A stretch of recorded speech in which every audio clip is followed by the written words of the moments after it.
Yo, my people on that didn't like the vid, guys. Like the video, subscribe, smash the like button, smash the like button, guys. Like that vid, my people. Like that vid. How you guys doing? I hope you guys are doing fine. So, guys, we're gonna be doing the preview of the Africa Cup of Nations in Ivory Coast. We're gonna be talking about Nigeria, Angola. We're gonna be talking about the qualified the qualified group. We're also gonna talk about Morocco, Senegal being knocked out by the defending champion being knocked out by Ivory Coast and Morocco being knocked out by South Africa. We're gonna look at the group. We're also gonna look forward to tomorrow's, but I think two matches is tomorrow. We're also gonna look at who is gonna win it. Are we gonna see a first time winner or is it destiny for Nigeria to win it? I'm a little bit worried because this is falling into our place. The heavyweight has been out. Can we do it? Yes. Yes, we can do, but I'm also a little bit in the middle. But surely, we'll talk about the guys. Guys, we'll talk about the smash the like button, like the video, like the video, subscribe, smash the like button. Guys, get your likes up, guys. For the people that have asked me questions, guys, I'm working on the super chat. I'm gonna review news to you guys very soon with regards to like stuff. We're working on it. When it's ready, I'll let you guys know what we're planning. But soon we're gonna get there. Smash the like button, guys. Smash the like button, like that damn video, like the video, guys, like the video. Subscribe to the channel, like the video, guys. Smash the like button, get that freaking likes up, guys. Smash the like button, guys. Get the likes up, my people. Let's go.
Yo, my people, I want to like the video, guys, like the video, subscribe, smash the like button, guys, smash the like button. Get that freaking likes up, guys.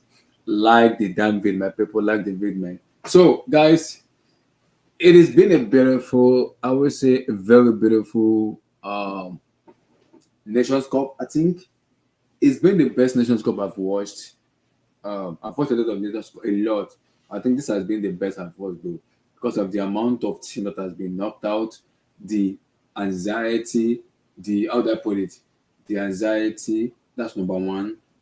The shock is number two. So the shock, the anxiety, the permutation, so many stuff is coming into fruition. So many stuff is coming into fruition. The anxiety, so many stuff is coming into fruition. Which for me, I'm like, wow, it's coming into situation. Can Nigeria win it? It is possible. Can we say a first-time winner? It's possible. It's a little bit dicey because the host nation knocked out the defending champion. Why Morocco, who are even down as kind of favorite after Senegal, get knocked out by South Africa. So for me, Nations Cup has been the best tournament, and I won't lie, I've been very impressed with what I've seen in the Nations Cup, what I've watched, what I have seen in the Nations Cup. A lot of things I've seen, a lot of shock I've seen, but I've been very impressed with what I watched, and we're still gonna see more shock because we're getting to the end of the competition. We're getting to the quarterfinal already, and I'm hearing it's not been confirmed yet, but I will confirm it by 2025 Africa Cup of Nations in Morocco. It will be extended to 32 teams instead of 24 teams. So I will check more to see more confirmation. But what I saw and what I'm hearing is it will be the Cup of Nations will be moved from 24 teams to 32 teams. So I don't know how that's gonna pans out, but we'll say it's gonna pans out, man. From 24 to 32 teams. That's like okay. So are we gonna be getting 30 teams per teams, or what are we gonna how are we gonna do that? So we'll see how it go, because if you look at people doesn't really rate Afcon competition that much. They believe it's a small competition, and I don't believe that. For me, I don't believe it's a small competition. Competition is competition. When you're good enough to play, you play. So I don't believe Afcon is a small competition, because it's a competition we gotta take very, very serious. Whether we like it or not, we gotta take it very, very, very, very, very, very serious, man. So for me, we're gonna take it very, very serious. So in terms of the teams, looking at the teams right now, because I was the Cape Verde versus I was the Guinea versus Equatorial Guinea. After the captain missed the penalty for me, after he missed the penalty and Guinea scored in 96 minutes, I'm like, wow, this was unbelievable. So Guinea knocked out Equatorial Guinea, who scored a lot of goals in the group stage.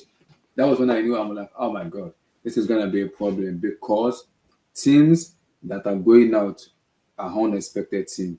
So it's kind of a little bit shock.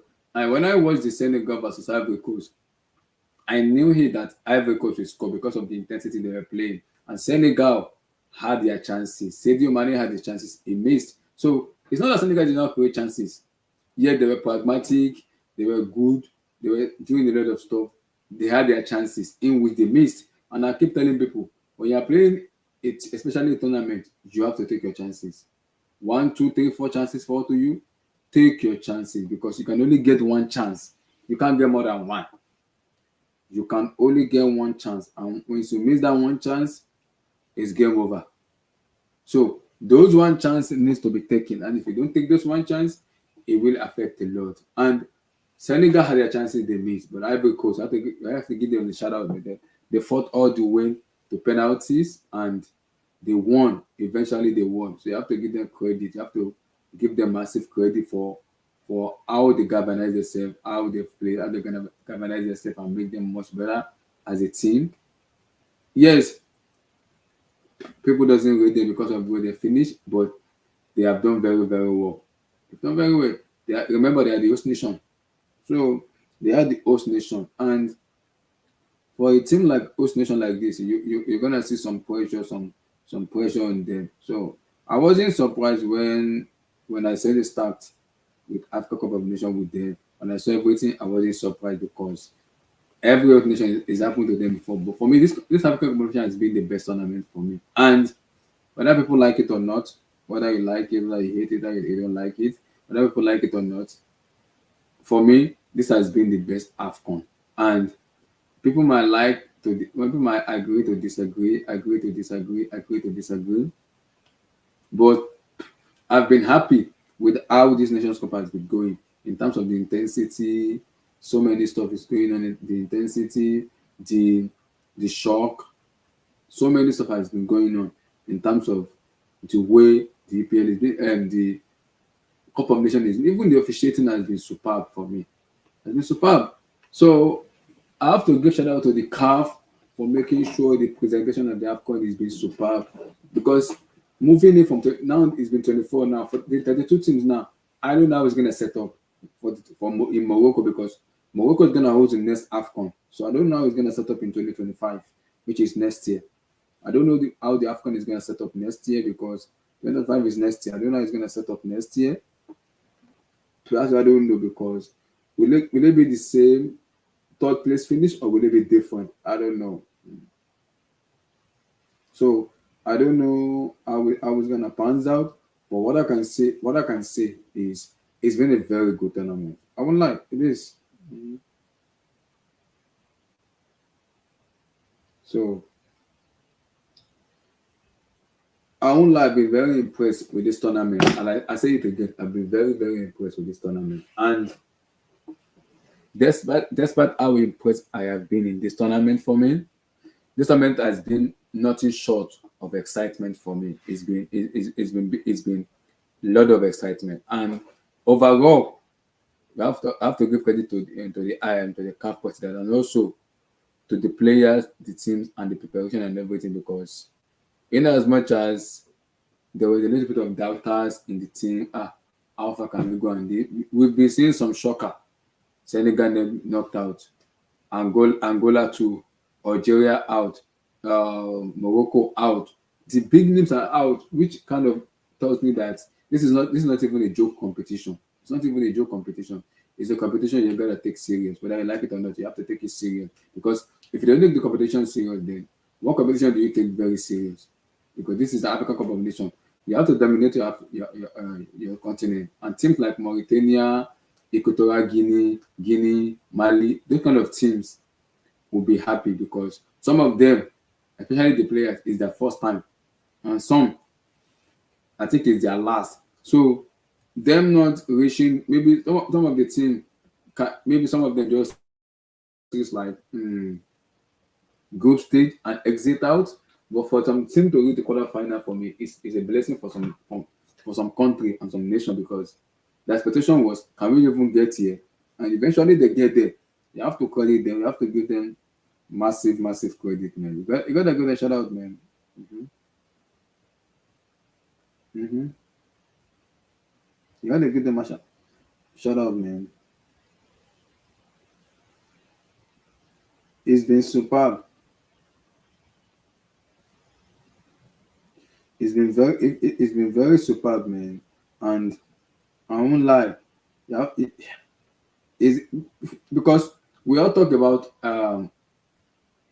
we talk about Euro, Copa America, and Co. Maybe people talk about a lot of stuff, Euro, Copa America, and the rest. But I think people doesn't give more credit to Afcon, because it's played in the winter. I don't know when it's gonna be played. I don't know when the Afcon will be played in Morocco in 2025 next year. I don't know when we'll be here, God willing. So we don't know when it's gonna be played, but whatever time it's gonna be played at, it is Afcon. We have to embrace it. It is Africa Cup of Nations. We gotta embrace it.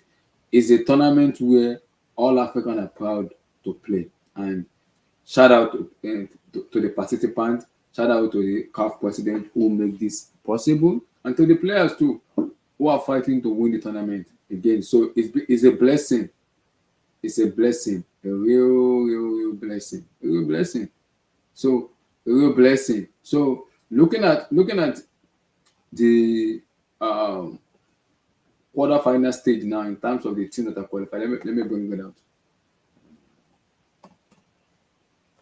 because some of them play tomorrow, while some play next tomorrow. So let's look at the group now in terms of the analyzation of the group. Let's see. So the first one is Nigeria versus Angola, and the memory I have with Angola is in 2006, when we could not qualify to the World Cup due to them. I think this time around is our time we show them who the real Africa is.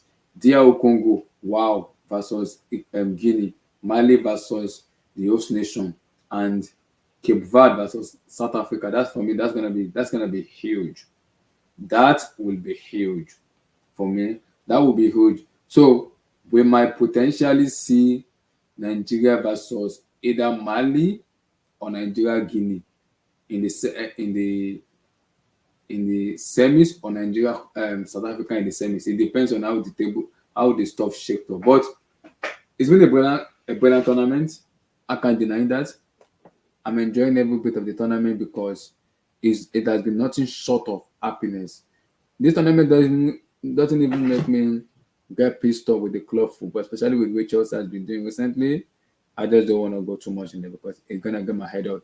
But overall, we've seen something we can be joyful, we can be happy about, we can be positive about, which is gonna be the Afcon Cup of Nations. So shout out to the CAF president, shout out to the participants in terms of the country, the nations that are participating, Mauritania, Cleveland, and Co. Shout out to them. It's been a very beautiful tournament, and it doesn't stop there.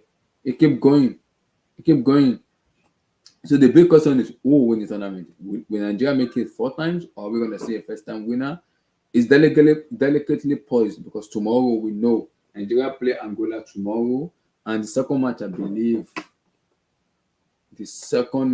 I believe tomorrow is DR Congo versus Guinea. So that will shape up how the stuff is gonna look getting to the semi-final. But it's been a very big tournament though. Some big names has been knocked out, which is even surprising to me. But it is the beauty of football. Whenever you expect someone to be like kind of over highly favorite, they tend not to be favorite, which is when it comes to football. Football is a very, very, very, very cultural and emotional tie when it comes to football. So sometimes you might predict something right and it tends to be wrong. Sometimes you might predict something wrong and it tends to be right. So you can't negate that. But Afcon has been the best. Nothing short of happiness and nothing short of excitement. Shout out to the CAF president who made it possible. And thank God we are alive to witness Afcon. We give thanks to the Almighty. We're gonna always do that because football is just us. Football is what we like. We're gonna be talking about football for a very long time because it's what we like. So shout out to everybody. So Abdul, how you doing, brother? Yeah, I'm good, bro. How are you? Not bad. Inside chilling inside, getting cold. Take some tea Yeah, already. yeah. Thanks for putting this together. No worries. Um, it's not it's not that cold here, really. So, It is cold I, here. I, I, yeah, I wouldn't say it's chilly here. So, yeah, but ooh, quarterfinals tomorrow. Yeah, it is I tomorrow. can't, I can't even. I hope I can sleep tonight, man. You Because better you better sleep well tonight. We are doing the watch along tomorrow, you know. no, no, no, no. We are doing the watch along tomorrow, you know. Nah, that live game will be too raw for me, man. Bro, you have no choice. You out of me. It's gonna be 11 o'clock in my place, man. 11 o'clock AM. a.m. Yes, Yeah, that's not bad really because what that because I means go to is work. if So I come back around like 8:30, 9 o'clock. I have to like pray, eat, like do some relaxation in terms of gym and everything. Then get ready for nah this. Get ready for the stream. nah you have adrenaline pumping through you tomorrow, man. You're not gonna be like able to calm down. I'm telling you. We gotta win tomorrow, though. I don't know Angola what we knocked were us out in 2006. We did not go to World Cup due to that, though. forget. History doesn't mean anything, man. This is You know, not a league tournament. This is not a league. It's a tournament. I know. So the past really doesn't matter. It doesn't mean Yeah, anything. I know. But my fear is because we've done so well. Yeah, I'm praying that we don't make a mistake that will cost hopefully. us. Not You know what not I nothing mean? nothing of such. Hopefully. Exactly. Because just for example, what do you call them? Equatorial Guinea were one of the best team in this tournament so far. They are the best But team. Yeah, see what happened to them. yeah, They had a red card and then they lost. One of the best team of the tournament, playing yeah. one of the best football. I Playing one of agree. the best brand of football. So, I agree. this kind of thing is what is, and because it's a knockout phase now, anything can happen. I Yeah, just don't want Angola to be lucky and then something happens. Oh my God, we're not gonna hear the end of it. yeah, Their manager has been saying like, oh, this. I know them very well. You have Portuguese coach and Portuguese, da da da da da da, da and all this stuff. yeah. Getting confidence as if I don't know, as if maybe Pesero has shared our secret with him or what. I don't know. You know, Every saying nation all will be this. confident because it's an African Cup of Nations. They've seen what happens, but they will be confident that when we take our chances, we win. So just like we a little bit on edge, them I'm like, yeah, we're confident we can beat them. So we'll see how tomorrow's matchup is gonna be. It's gonna Yeah. be a big So matchup tomorrow. with tomorrow's game, number one, I wish Nwabele, Stanley Yeah, Nwabele it is back. was in training today. Yeah. Yeah, it was Um, in full um, training today, according to the yeah. report. I'm hoping he comes back. Mhm. That's number one. And number two, I hope we have the right mentality and even play better than we've been playing Mhm. in the tournament so far. And then finally, I hope we have a bit of football luck on us with us. If all Hopefully, those because three, if Abdul, all the sorry to cut you, people need to understand something. Both club and international level, you need football luck. You need yeah, it. yeah, If you don't have a football luck in you, it might be looking like as if you are doing something wrong You actually did something right, but because of the football representative, you keep losing. And football is emotions. People need to understand something. Football is emotions. Sometimes the result you want will not get to you because of the emotions you put into it. So you just have to hope the luck gets into us tomorrow. Just hope. Yeah, so that's what I'm praying for, Mm-hmm. and so that we can, because these boys, if they Mm-hmm. go through, nobody, So nobody in yeah, this we might world, face South Africa or whoever I want to face. So it I don't depends. even care who will face, but nobody will tell me that they don't deserve it if they go through. Mm-hmm. They totally deserve everything. If they go through, then they will have deserved it 100%. Yeah. Because these guys have put everything. It's not about the football. These guys is the mentality, that fighting spirit, Mm-hmm. that can do, And a that couple of never the give up. experience that has won it before, like Ahmed Musa Anko, who has won it before. So that experience is there where they can nurture this place and tell them, "Whoa, we've done this before. Making a use that we've done it before." Yeah, but they can decide not to accept it. But you can tell those guys are accepting everything. Mm-hmm. You know what I mean? I think the last time we had a Super Eagles that's playing like this, Mm-hmm. maybe was Stephen Keshi's Super Eagles at that 13 Afcon. Yeah. And then before that,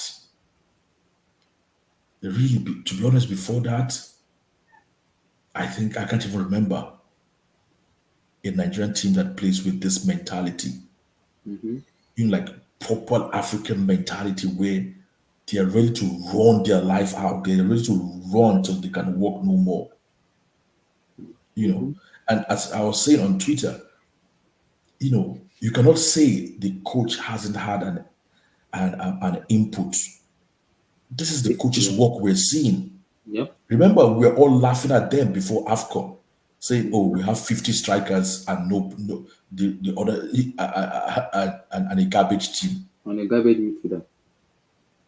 We have 50 strikers and we have no midfield and we have no defense and we have no keeper." Yeah. That's what we're saying, Mm-hmm. But you can tell this has the manager's input. You know what I mean?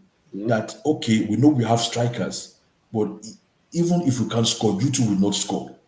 Not so now. Because what's the point having good strikers and they score you like 3 goals? You're not going to score 4 or 5. It's not possible. Even if you score it in one game like that, you're not going to do that in like every game. You know what I mean? Yeah, You're not. it's gonna be a very tantalizing, especially this tournament has been the most watchable one for me though. From the And officiating, the overall tournament, I can't remember like an Afcon that was this exciting. yes, now. You don't see like what is happening. People can't really like tell or But analyze what is. the most interesting part about it, Senegal out, Morocco out. The team that you See, expect, the see, big see. team you expect to even People, go people, further. Abdullah, people don't realize that Senegal was beaten out before the quarterfinal. Yes. They didn't get to the quarterfinal. They didn't get to the semi-final. They didn't get to the final. Quarterfinal is where Senegal were knocked out. Huh? Yeah. Yes, Ghana did not make it through their group. mhm. Huh? But they are Um, the defending champion though. They won the last tournament. They are the defending champion. exactly. That's what I mean. You expect the defending champion at least to get to the semi-final. With the That's semis, our yeah. I that's know our that. expectation that okay, minimum they will do the semi-final, even if At they're not least, at form. yeah. But you know what I've found, what I've realized, Abdullah, is most of this team, because of the players, because of the league majority of their players play, Yeah. they play they are playing European Champions League football. Yeah. And this is what we They don't even care. discussed They don't before. care about defending. Sometimes they just want to play football. Exactly. That's that Abdullah, this is what we're discussing like before the World Cup. Hmm. Before the World Cup, that play according to your identity. That's what brings out the best in you. Yeah. You know what I mean? Hmm. That game, that Ivory Coast, what was it again? Was it Ivory Senegal. Coast Senegal? Senegal. Yeah. Look, after the first half, I actually fell asleep for like 10 minutes Wow. because it was like I was watching bloody, like I Like, was watching, who can I say? Like I was watching Fulham and maybe on that team like Fulham that plays that kind of football. Yeah. There was nothing that was exciting me. I wasn't like thinking like, oh, what's going to happen next? What's going to happen next? It wasn't like those two teams. Is it Mauritania and Guinea? Mm-hmm. Or who did Mauritania play? Yeah, Is it Mauritania Guinea play or is it DRC? DR Who did they Congo, play? yes. No, no, it's not. It's not DR Congo. I think they played a top. I I think think it's. DR Congo knocked them out in the penalty. Is it? No, no, no, no, no. They lost by a goal in the 80 something minutes. Who did they But play? I can't remember. I can't Let me remember check. who they played. Let me check. No, no, no, no. Is Cape Verde not out? Oh, Cape Verde, yes. No, Cape Verde qualified. Who did they beat? Cape Verde beat. Okay, let me see. Let me see. Because this is It's Equatorial Guinea that was out. That's out. that was I out think there. it's. Yeah, they were I think knocked out it's. by. I think. I think it's against Cape Verde. Oh, I can't think of it. See how they were running. mm-hmm. See how they weren't giving up. Look at their fighting spirit. I don't And they even even see. say They just want to win. They want to win. exactly, they even said this. They have a local name they call what they're doing. Like this, that mentality of playing football where you don't give up, where you chase every lost cause. They have a name for it in Mauritania. I didn't even know they play football in Mauritania. Me too. And it wasn't physical football just for physical football. It's physical football where they leave everything on the pitch. Where if you love Yeah, football, you will enjoy watching them play. You just enjoy watching them play. It doesn't really matter. because the way they play, they don't want to go defend. They just want to win. They don't Exactly. care. It's that No, that win. that that that's what distracted. That's what deceived a lot of teams. That's why they beat Algeria in their first game Mm-hmm. because nobody was expecting them to play like that. Yeah, but Everybody just looked. Algeria has been very disappointing for me, though. Very, very disappointing. Yeah, that's because they played. That's what I'm saying. Their football. These guys played Afcon football. They played African football. Those guys were still playing as if they were playing in Spanish league. You know what I mean? Yep. So these guys had no respect for them. They just wanted to go in there and play football and enjoy, and everybody enjoyed watching them play. Yep. Everybody enjoyed the game. Because people might see, because I keep telling people when it comes to tournament football, you don't need to play sexy football. Just get it done. Get it done. You don't need to start playing tiki taka, blah, blah, blah. No, because if the more you're playing tiki taka, that, you're going to get beaten. Look at Equatorial Guinea. They scored the most goals. And Senegal, they scored the most goals in Afcon. And they get knocked out. They get knocked out. So what it means in tournament football is the mentality that is most important. Yeah, this mentality, you're right. If you just go like, oh, I'm playing Mauritania, oh, it doesn't really matter. I'll just go there and do our thing and all this. You will get booted out. If you don't have special players that will change, that will do something, Game changer. right? They will boot you out because they will outrun you, they will outfight you. This is what they used to call the German machine, with the German that was known.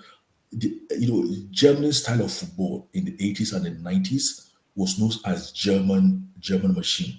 They called them the German machine for a reason. The same way Mauritania, they have a name they give to their philosophy of football. I can't remember it. They called it that day, right?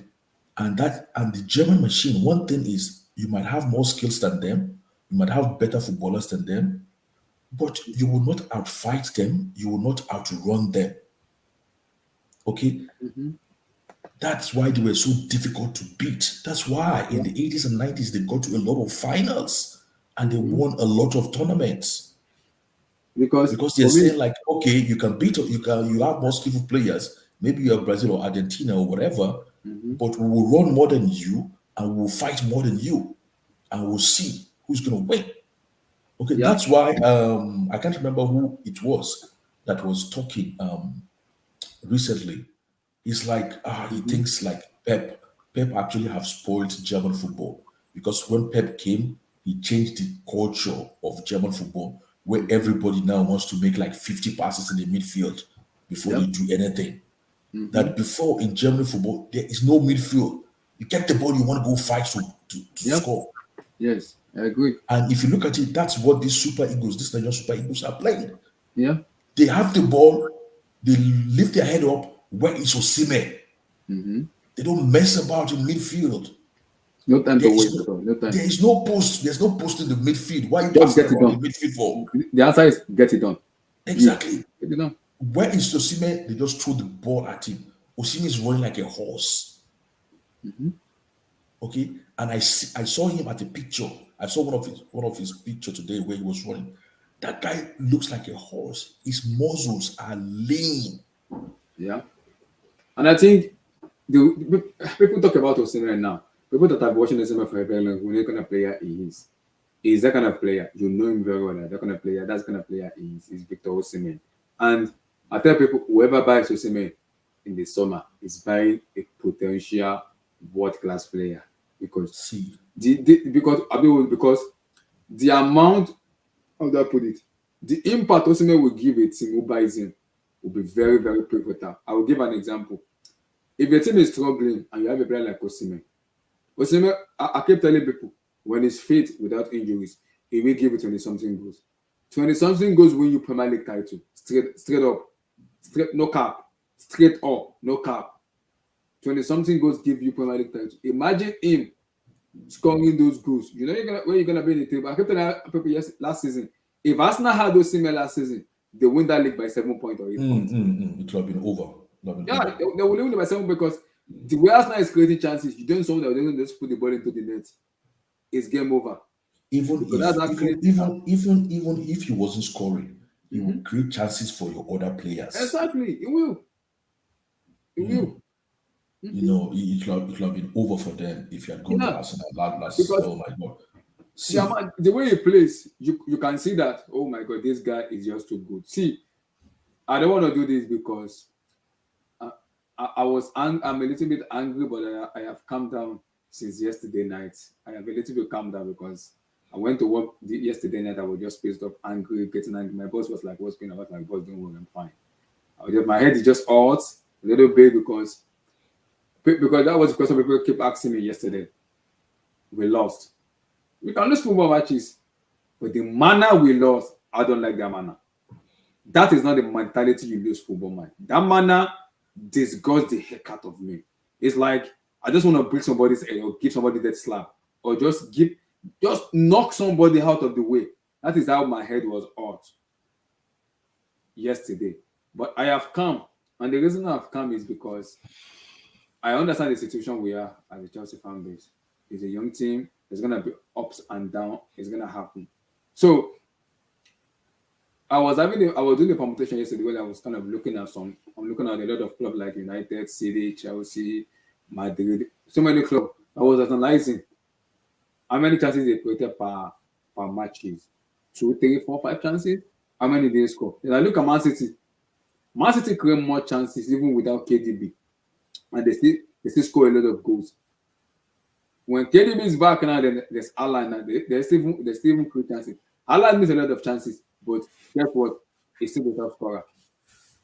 So I'm in the middle where even if because of the way the board has been moving, it's all lies to Victor Osimhen in the summer. That's where he's getting to. The way Chelsea board are moving, the player that signed, the player that's selling everything, is all boiled down to we are going to get Osimhen. And this is my question. I may be a fan of Osimhen. This is my question. You're gonna bring in Osimhen. You have to create a system for Victor Osimhen. That's number one. And you have to get him fit for the whole entire match. It's very pivotal for him to get fit because you can't have Osimhen out of the season for like August till December. The season is over. You have to because Spalletti, the Napoli manager, maximize Osimhen. In as much as he got 29 goals, he find a way to maximize. Osimhen doesn't play 90 minutes for Napoli when they won the Scudetto. He played maybe 80, 85, maybe 79 sometimes. It took him off. And Osimhen got angry. Spalletti told him, I don't need you to get angry. You've scored 1 or 2 goals. Get out. I don't need you to score a trick for me. You have scored the most important goal. I need you to score 1 or 2 goals. Get the F out. All that matter is at the end of the season, I want to win the Scudetto. That's the aim. And they won it. Osimhen was the top scorer when they won the Scudetto, was 29 goals. Lautaro was 27 goals. So Spalletti, people are like, why? How do you manage Osimhen? And they said it. Osimhen is an high-octane player. It does not stop winning.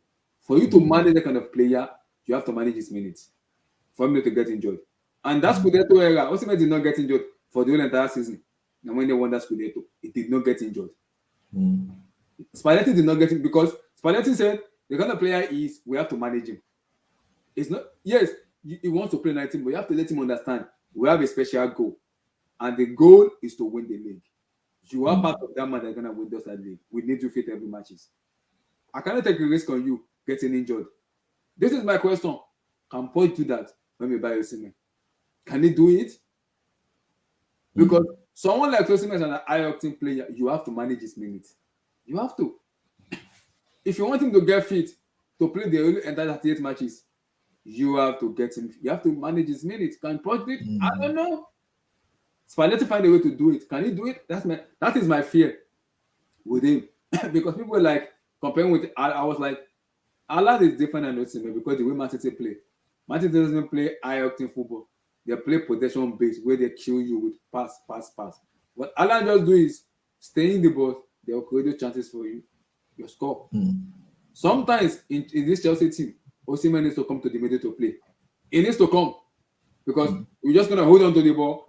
Somebody make a run. Mr. Man, open your ears and pass that freaking ball. You will not pass. You'll be romancing the ball, passing it the back. It doesn't make any sense. But somebody make one. Pass him the ball. Trust your man. Pass him that ball. He make the run. If he miss, let's know who got a course. He already make the run. Pass him the ball. Very simple. In that situation, someone like Osimhen will get pissed off. He will get mad with his players. He wants to win. So if you make runs, his expectation is when I make runs, pass me that ball. And if you want when you want that square too, Kvaratskhelia, when you get that ball, he already know when Osimhen make that one, he pass him straight away. He doesn't even romance the ball. When he get that ball, straight away. The midfielder too, and Guiza and Laporte, when they see him running, immediately they pass him the ball straight away. Because they know when you have the ball, you can utilize it in a better way. But when the player make runs, and I start passing to the back, you go back again to the goalkeeper, to the defender, to the left back, to the right back, and the player already make runs. Now tell me, why would the player get frustrated? He wouldn't. So go back to Afcon now. With the way the team has been going right now, it's exciting because I don't know who's gonna win the Afcon. I don't know. Because I'm not joking. I don't know who's gonna win the Afcon because it's been weird because the big favorite we thought they're gonna win is Senegal, Morocco. They've gone out. Egypt out. You see, for me, I don't even count Egypt as a big team because the last time Egypt was even relevant was in 20. And that's when they had Mohamed Trezeguet and Abu Treka. That was when I believe they were a little bit relevant. I'm like, okay. Since then, when they mention Egypt, I'm not that phased because I'm like, Egypt's not really a big country that can fear me though. So the way they play and their players have regressed a lot. They've gone down a lot. So they don't phase me. But teams like Senegal, when I look at their players, and remember all these big teams you just counted, they are all out before the quarterfinal. Yeah. So it's not like unlucky semi-final. All before the quarterfinal. Yeah. Wow. So that's the excitement of how Afcon is. It's been very, very good tournament today, whether you like it or not. And the most interesting part about it is the officiating. The officiating has been superb. No controversy. It's like as if there's no even VR in this Afcon. Because when the tournament started, I was like, shit, they don't get VR for this Nations Cup. Why is everything just going smoothly without no controversy? So until I knew, there was VR. I didn't know there was VR because I didn't hear any controversy. Everything has just been going on smoothly. That is when you know, and when you host a tournament, when you know the tournament is the best tournament, when you don't see controversy. But when it comes to English people, oh my God, Abdul, you will see controversy. If you don't curse them, you will abuse them. If you don't abuse them, you will swear for their papa and their mama. That's English people for you. They won't change. English people will not change. It is in their DNA. They will not change because it's in their DNA. So I'm happy because Afcon is been superb tournament, and again, people need to give respect to Afcon. We know we give a lot of respect to Euro, Copa America. Give respect to Afcon and the people that are participating in. And I'm hearing that in 2025, because Morocco will hold the 2025 in next year, Abdul is going to be moving to 32 teams. How did they play that in 32 teams? Hold on, we're in 24. Are you sure? Yeah, that's what I heard. Yeah, but I was listening in one of the commentaries. They said the next Afcon is 2025 in Morocco. Was it 25? Yeah, next year. I think they said it's 26. The next one should have been played last year. But no. This one should have been last year. But because of the World Cup. Yeah, because of the World Cup. Yeah, yes. Yeah. So the new Afcon is going to be next year in Morocco. Now I'm hearing it might move to 32 teams instead of 24. I'm not sure. I will have to confirm here, but I'm hearing that it might move to 32 teams. Oh, 32 teams. Oh. Yes. And I'm like, how did they play? Because this year one is like third best qualified. So how did they do 32 teams then? Oh, okay. So what that means is I think only 2 top teams will, because if you divide that by 4, that gives 8 group. 8 group. Okay. So the first 2 from each group will qualify for the round of 16. So it's even better than picking some third place teams from some groups. I think it's more preferable like that, because it means only number 1 and number 2 goes through to the round of 16. In this one, some teams finished third, like Ivory Coast, and still went through. Yes, that would not happen with team of 32. Okay. You know what I mean? So that means like only 1 and 2 will go through. Will I say this uniform for me will be much better than the 32 though? Maybe because of the third best team though. No. It makes no difference really. It makes no difference because only 1 and 2 will go through. Yeah, you're going to have more. The thing is, you're going to have more teams. So your state of mind or what you're thinking is you're going to have maybe more weak teams. Yes. But from what you've seen, do you think there's any weak team? No weak team. And if there is 32 teams, they even give more Northern Africa, Central Africa to even join the group more. The names I'm not here before, you'll be hearing it. You'll be surprised because of the names I've been here before. You'll be like, more teams. I've never heard of this name before. What's going on here? But if they play like I've seen in this tournament, I don't really care if I have more teams, man.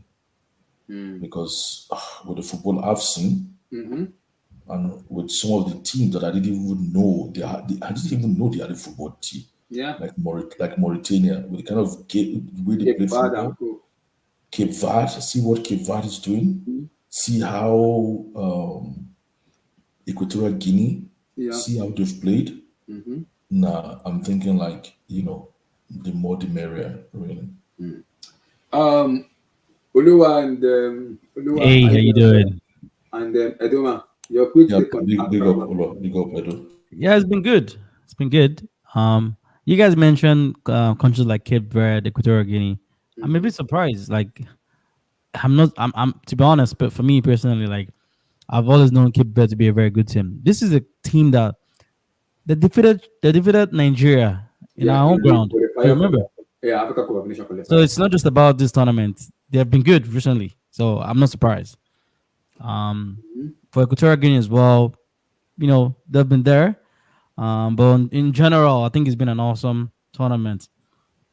Kind of elevates the level of African football. I think a lot of people globally are pretty much enjoying the tournament compared to like the Asian, Cup or whatever you want to call it. So I'm happy. If you do recall as well, back in the days, coaches like Mourinho used to love, African players, So I'm happy to see this coming back as well. The value of the African players, globally, should be more recognized. In terms of physicality of the game, I think that's something we bring to the game more than the technical side. So yeah, it's going pretty good. I'm happy. Cool. Even the officiating has been Yeah, officiating bad. has been better than EPL, to be honest. My God in heaven. Oluwa, it is English by hearing. I've never heard in my life. I'm hearing it in EPL. Subjective decision. I'm like, hello. I went to school now, so you are telling me subjective decision. I'm like, I keep hearing that every day, and that thing kind of pissed me off because when the ball hit the players in the hand, that's a penalty. Or when the player fall down in the boxing scene, or you kick a player, that's a penalty. English APL will find a way to fine tune it. Start giving us one stupid the Oxford Dictionary English. I'm like, what is going on with you guys? Just call it the way it is. Stop telling me Oxford Dictionary. I don't have time for that, man. It's annoying. But watching Afcon, no controversy. You enjoy football. But when it comes to English League, controversy will surely happen. It will surely happen. When they give fouls this week, next week they will not give fouls. If they don't give foul this week, next week they'll give it. I'm like, where is the consistency? Where is? We have been shouting in EPL, give us semi-automated offside rules. Give us semi-automated offside rules. Why are you drawing the lines? They will not listen to us. Because they believe their own thing is their own thing. Give us semi-automated offside rules. Stop drawing the lines. It makes the ball and the stuff faster, easier for the referees. Move on. Put a chip on the ball. You don't need to draw the lines. Everything is been automated already. Offside, we move on. We play football, we enjoy. But now instead of drawing lines, wait 5 minutes, it does not make any sense. But EPL is EPL, they will always do that shenanigan and rubbish. So it doesn't surprise me. It doesn't. So Edoma, how are you doing, brother? Your take on the Afcon. Who has surprised you most? And how far can Super Eagles of Nigeria go? How far can we go? Mr. Edo, how you doing? Edoma, I think is muted. Maybe he's doing something. So Oluwa, who has surprised you most in this tournament? Hello? Are you there? I think Oluwa is muted. Abdul, look at the tournament now. Who have surprised you most and how far can we go as a country?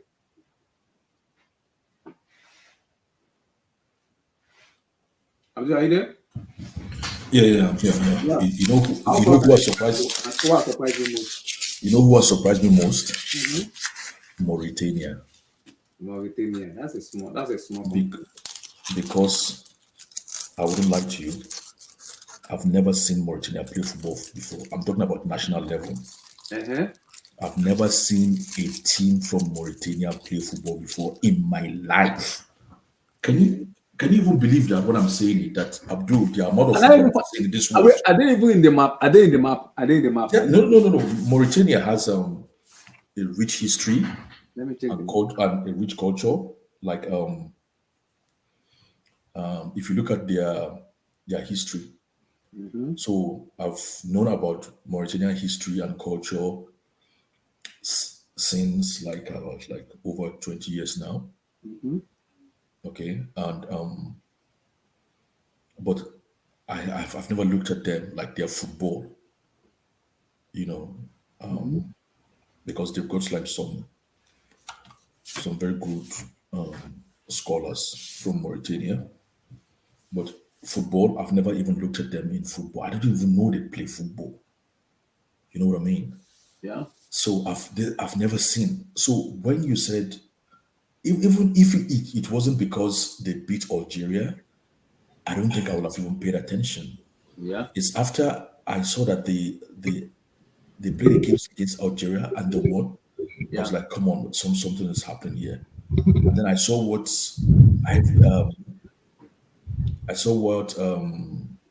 Equatorial Guinea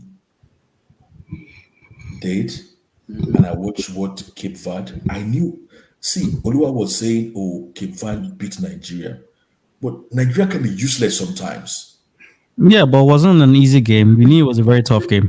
I understand Nigeria could be useless, No. There could be It was a very easily tough game. Even sometimes. we went to their house to defeat them, but we had to struggle for that They came to result. Abuja, yeah. Yeah, we Abuja. struggled. I've seen Nigeria struggle against Lesotho before. I've seen Nigeria Yeah, but struggle like against we can Somalia struggle, but before. in terms of the quality of what we So played, it was very good. I understand where you're coming from. Yes, we might see, struggle against some teams, but some what of I'm this, just trying to say is Cape Verde some of has been this. good recently. Hold on now. Some of these teams, Oh, that's some of these fantastic. Nigerian teams, Beautiful play. okay, can be useless sometimes. In I don't mean how we play, but our approach, our mentality. Okay, they Yeah. can be very unprofessional sometimes with their mentality. So I thought, okay, maybe Cape Verde had luck, and I think I even watched the game. I was like, well, they kind of really deserved it. Yeah. But why I'm more surprised about them is the quality of football on display. Yep. It wasn't just about like, oh, they play the pass and then they win or they score. And no. The quality of football is like after watching them for 90 minutes, you're actually glad you feel happy that you've seen a good football game. And That's that's what I what I'm mean. trying to say to you. Like when they played Nigeria, it wasn't just luck they're using defeating us. They That, played very I think they well. played also the Africa Cup of That's what I'm Nations trying to qualifying explain to match. you. Yeah. You are surprised. I'm not surprised because I've seen them play like similar football like this before in the past. But I get it. They're So not a big nation, so that's why the sport on the no. It's sport not a is matter on of them like big for a lot nation. of reason. It's not a matter of big nation. It's more or less like, say, for example, let me just give this last example. It's like saying watching Cameroon beat Brazil in the last World Cup. But we all know Cameroon is still a poor team. But okay, they managed to beat No, Brazil in that poor game team. What do you mean? to make Cameroon so poor. Why will you call Cameroon a poor team in football? No, that's not true. What? Wait. Well, That's a very currently I controversial don't. statement. What No, like currently, it's controversial, but currently I no? don't rate them. Regardless of they're a big nation when it comes to football in general. Be it Africa, be it in the world, they're a But very big I'm nation. not saying Oliver, tradition. I'm Oliver, not if you look at saying Cameroon, like if you look at no, Abdullah. I'm not This saying is what you they call were it. the recent Afcon champion, and you say they're not big in team, really? 2019, between Yeah, 2017, bro. Like, come on. Let's put some respect Abdullah, on Cameroon, please. Yeah. I'm not talking about their They've been one of the best African team to even play in the World Cup. Yeah, but You know, if you allow look me at to I wouldn't respond. call Oliver, if you them look at Allow me their to like respond. if you look at the players now that they have now, because the old player they have then, what's their I name? understand you. I know. Patrick Umbema, Samuel Eto'o, Yeah, Regebe Song, those kind of players then, those hmm are legend of the Jeremy, I legend. get you. Yeah, Those are the big Rebecca highlights. If you look at Song the and all players that. Yeah, now, Vincent Abubakar, Chupo Martin, Tarek Ekambi, Lord have mercy.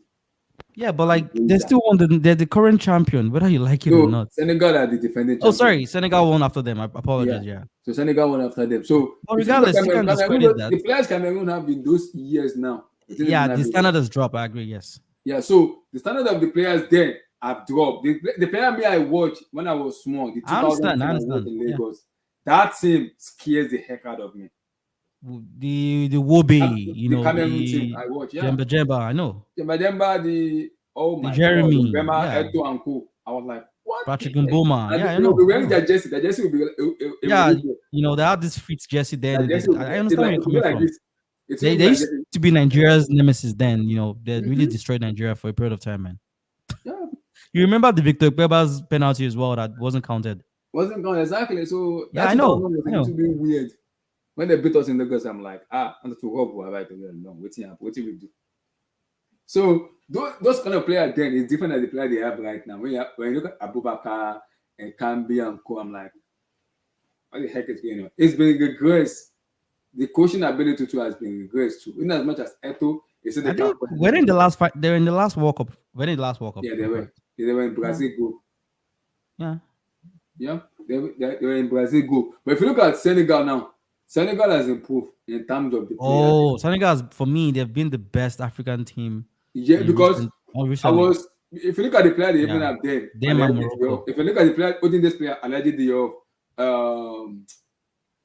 what's his name? Their coach, was Aliou Cisse, Fadiga and Co. Those players they have there, those are the legend of the legend of the legend. Oh, so if you look at the player now, like if you look at that player now, in as much as I know that on the level of those players now, but you can still see some qualities in those players. Do you even know something? Let me tell you. Let me make a controversial statement here. With all the talent they had then, this current crop had better success than that. To be honest, I'll tell you why. They won the Nations Cup. They did better in the World Cup. In the last two World Cup, they've been very solid. To be honest, they've been very solid. Yes, I know Morocco. I know you say is a defender. So I know Morocco has done as passed the bar in terms of getting to semi-final. I get it. But prior to that, it's been Senegal. They've been very good. They've been representing Africa when it comes to World Cup. They've been a very good team. And look at the Nations Cup as well. They're either in the final or they won the last two. Sorry. Yeah. So hey man, you gotta give them the props, man. They're a very good I team. give them the props, yeah. Because if you look at their players, then these are the old players. Then these are their chief or guard. They are Baba. Yeah, I know. And when it comes to African ranking as well, who's currently top team? Who's the current African top nation right now? Like 1, 2, 3, 4. It's Senegal. Yeah, Senegal. Cameroon, you see, Morocco, you see. And Nigeria is 6. Abdullah. He says who is the top African club now? Sorry, country right now. Country right now. We are about to find out. We're in the process of finding out now. Because if you win this Afcon, then you'll be number 1. I don't care what your previous ranking is. Yeah, no, it doesn't work like that. It's about consistency, brother. About consistency. Senegal is the most consistent team in Africa. But we're not talking about consistency. We're talking about you said you're the one. But that's what makes you the top. It's all about points based. The points based. Consistency matters when it comes to points based. Then we don't need tournaments. Then we might as well just say no. It's not just about tournaments. Okay, let me ask you a point. Just a valid point. How do you determine the best nation in the world? It's a point based system. If you win, you get certain points. If you draw, you get certain points. If you lose, you get deducted. That's the way it works, and that's where consistency comes into this. Oluwa, let's explain back now. If you ask a question, let's explain back now. Give us the chance to explain back. Okay, you say who is the current number 1 now, and my own belief, okay, this thing is context. Okay, some people believe the way they do the ranking in football, they don't agree with it, and they have a point. Some people agree with it. That's the beauty of football. It comes in different contexts. Okay, what I am saying in answering your question, I'm not saying you should agree with it, is we are in the process of looking at who's going to be African number 1. We are in the competition right now because this is the number 1 competition. And whoever wins, to me, at that moment, up until the next one, you should be the number 1 in Africa. And if some people might agree, some people might say no. But to me, this is how we test it. And we're at the process now. Nigeria cannot win this tournament and you say, okay, no, but you're number 5. They just won the tournament. You have to boost. That's how I believe it. But you see where your argument or your system is flawed. You're just talking about in Africa. What about in the world globally? No. If you win the Nations, let me give you a point. You made the point. I didn't say anything. If you win the Nations Cup, which is fine, you definitely go up. And that's why I said it's a points-based system. If you win the Nations Cup, you go pretty high. I get it. But what if prior to the Nations Cup, you've been terribly poor? So all of a sudden, because you won the Nations Cup, you're going to be all the top. It doesn't work like that. It's a points-based. It has to be consistency there.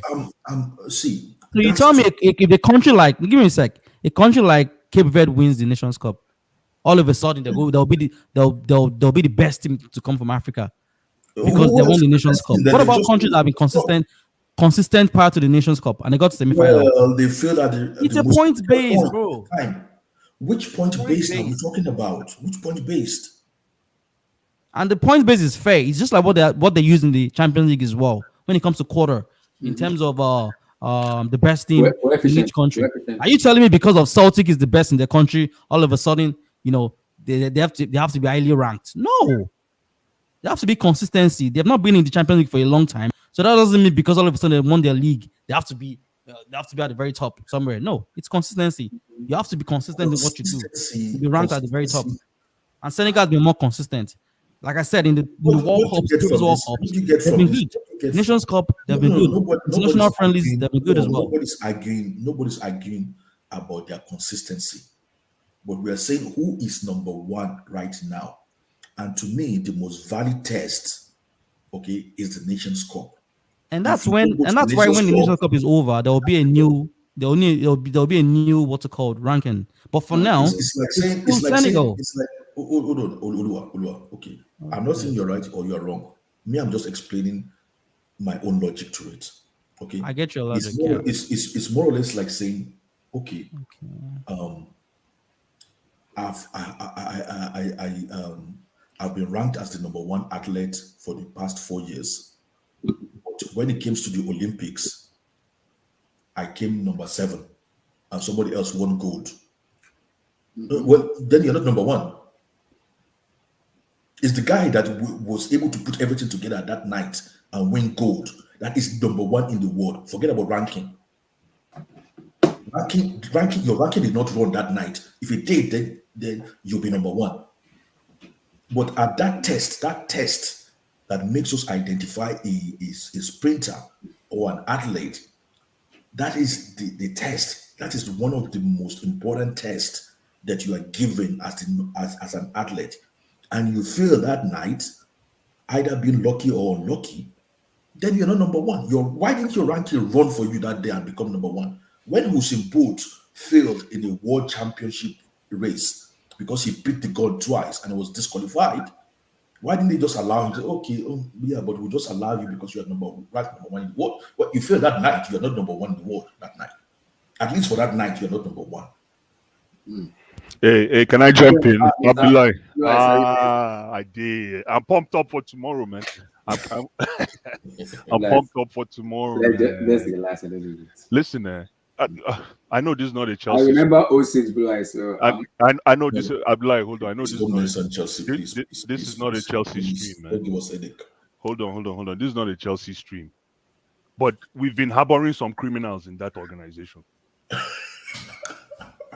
We've been harboring some criminals in that organization. And if we do not shine the light on these criminals, my club is going down like the Titanic. What happened yesterday was a blessing in disguise. We'll put that on the side. Let's talk Afcon. Listen, there's huge history between Angola and Nigeria. the Super Eagles and the Black Antelopes. Remember in the last stream I was saying I remember we played them 2006. Now I go back. It was actually a World Cup qualifier. I remember where I was. I remember where I was when that game happened. That's why it was painful. I was in Lagos then. I was angry. I remember where I was when I watched that game. I remember what they did to us. We got bundled out of the World Cup because of that game against Angola. I think at that time, the late great Stephen Keshi was still coaching Togo. Or I think it was at that time. That was probably his last year with Togo. I can't remember. That was that year. But yeah, man, huge history between both sides. And let me tell you, we cannot underestimate this side at all. Yeah. We cannot underestimate this side. We scored a lot of goals also. Like, yes, Olua, yes. We need to play. We need to stick to. Somebody needs to mute. I don't know. Is it me? Okay. We need to play financial services football. 2 banks of 4. Keep it disciplined, and just like look for 1 or 2 goals and lock up shop. Yeah. Lock up shop. I remember. Here's another one. Here's history again. I think it was. Remember that time we beat Spain when I don't know if anybody can remember when Olise scored that wonder goal. 3-2. Thank you. Yes. Remember after that game? 1998, right? What I think so. Remember after that 1998 game? World Cup, yeah. Yes. Remember that game? France 98, yeah. Yeah. After that game, remember Nigerians were thinking we were going to win the World Cup. Yeah. And then, if you remember, then we played. I think we played Paraguay and tied. The next game we played Paraguay and tied. Then guess who kicked us out with that overconfidence? It was Denmark. Sand. Denmark rolled us like a carpet. So guys, Yeah, sand. yeah, we need to be very careful. Not careful, but we need to just play our football and make sure we stick to the mantra of not conceding goals. Now, when it comes to personnel, listen, man, you know where I stand with what do you call him, Zaidu. I really think he shouldn't be starting this game, but it looks like the coach is on his side. So Zaidu, man, forget about anything offense. You're nothing offensively. If it's because of the defense, give us the defense 100%. No problem. The guy cannot cross ball. The guy cannot pass ball. The guy cannot even run. I don't know if it's the humidity. I don't know what it is, man. It's too much of sugar. I don't know what it is. When the guy is running, he's not even running, like no balance. You understand? So if the coach sticks with him, obviously he trusts the guy. So if I were this guy, what do you call him? Zaidu Sanusi, just stay deep. We don't need you to do anything offensive. Stay in the right spot and defend. Defend like your life depends on it, literally. Yeah. So Because yeah, man. Yeah, go ahead. we might be seeing the Bafana of South Africa versus Nigeria if we win tomorrow in the semi-final. Now let's play tomorrow. Let's finish tomorrow. We might. I just say might. Okay. Might. So we'll see. It's might. So we'll see. I'm a little bit confident, but not too much. Just because that 2006 still ring in my head. It's still ringing in my head a lot. So I'm very, very cautious because I remember that 2006 a lot. So I'm like, we just have to win. And the way the coach has been talking about it in the press conference, I know Nigeria very well. I know the players very well. I know Osimhen. I know Verde Osimhen. I know this. I'm like that. Okay. This one, where this man know the confidence like this. He said, okay, we'll now have to play them tomorrow. We'll have our tactics. Just calm down, man. Calm down. Just calm down. But we'll see tomorrow. We'll see how everything pans out tomorrow. All I want is just give me that thing. But let me. I'm not even here because of Afcon, man. I'm here because of. I'm sorry. Man. Well, yeah, sure. We can talk about it. I'm sorry. So we are playing a very critical game tomorrow. Yeah. And we're not here because of Afcon. What's more important? I know Afcon is more important, but listen, what happened yesterday was abomination. You have their time. I do. Did you not see the game? Did you not see the game? Which game? The game we played yesterday. I saw the game. Yeah, you've seen that again. This is not the first time you've seen that this season now. Can I just finish, please? You've been talking for the past 5 hours, right? How long has Abdul been here? Talk. We know you want to talk. No. Listen, that team, man. My goodness, man. My goodness. Where do you start? First of all, I go for Poch. I don't understand why you go to Merseyside. Is it Merseyside? Is Merseyside Everton or Liverpool? Merseyside, yeah. You UK guys correct me, but Yeah, I know that slang. Yeah, Okay, you go to Merseyside. And you go there and try to play expansive football. I don't get it. We missed Mason Mount and Kai Havertz yesterday, as bad as that sounds. At least with Mason Mount and Kai Havertz, the ball gets into the 18-yard box comfortably. Why are you playing expansive football when you don't have people that can receive the ball from deep and start an attacking sequence from deep? You don't have that. I hope yesterday was a perfect example, guys. You guys saw how that midfield operated, right? Yeah, we saw it. The guy cannot hold ball. None of those two guys can hold ball. They can't even pass from They the can't back. pass ball. They got bullied, man. Dude. No, let me ask you a question. Yes, Let me ask you a question. Yes. In the first half, how many times did Thiago Silva, kick the ball out from defense? What do you mean? I don't. How many times did he kick the ball out from defense? He was always making either a right pass or a left pass. Listen, the problem. I'm not even here to defend Thiago because Thiago was. No. What I'm trying to say is that is directive. Are we saying Thiago Silva doesn't know how to kick the ball out again? That is not what I'm directive. saying. No, but you're not listening to what I'm saying. You see, that's what problem. This guy is making our players look bad. Let me just. He's making our players look poor. Let me say something here because. Go ahead. Let me just say something here because. To make these debates, you have to understand the role of a midfielder. And Abdul, you saying that says to me that maybe you don't understand the role of a midfielder. Because for you to go to directives, hold on. For you to go to directives as an answer is criminal. It's criminal. You cannot say directives from a coach. Listen, if you show, ball will come to you. Yeah. If you show as a midfielder, you understand? If you show, say, give me ball, they'll give you the ball. But what happens is... But every time Caicedo had the ball, he was surrounded. That's what I'm saying. But you have to be able... You know why he was surrounded? Because he cannot receive. Liverpool knows they'll take the ball away from him. Yeah. This is what I'm trying to say. Thank you, Abdul, for explaining that. And that is where I blame Pochettino because Opanka should have been close to Caicedo. No, you guys are missing the point, Abdullah. Opanka is worse at even receiving the ball. You know one thing I like about Opanka? He's smart. He knows how to hide. He doesn't know how to show. He doesn't know how to show. Expose yourself. You see, that's why Jorginho gets all the flack. Because I'm not here for Jorginho. Yeah, J5. Boy, But sorry. the guy they show, even though sometimes he gets bullied and the ball takes away. Yeah, but J He'll put his neck on the line. He's a register. You know him He very will well. put his neck. He will show. He will say, "Yo, Thiago, give me that ball." Give me that ball. No command in that midfield at all. Only till this boy came in, and he even had an average game. Chukwuemeka, yeah.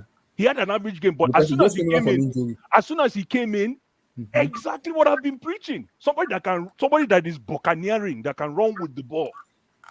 I'm blessed. Maybe correct me if I'm wrong. Am I the only one? Liverpool yesterday didn't even play scintillating football. That is what even pissed me off. No, they did, though. They did. They were fantastic. Wait.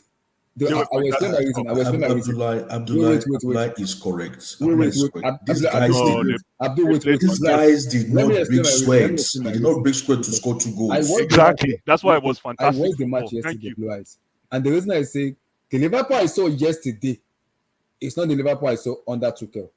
Not the Liverpool I saw 18-19, 17-18, 2021. Because listen, we have to stop this though. We have to stop what I saw today. Like I listen to Chelsea fans and say, this is not like the Drogba, the Mikel days. We gotta stop this trying to compare us to like. No, I'm not comparing. No, I'm saying listen, we're talking about Abdullah. We're talking about now, head to head.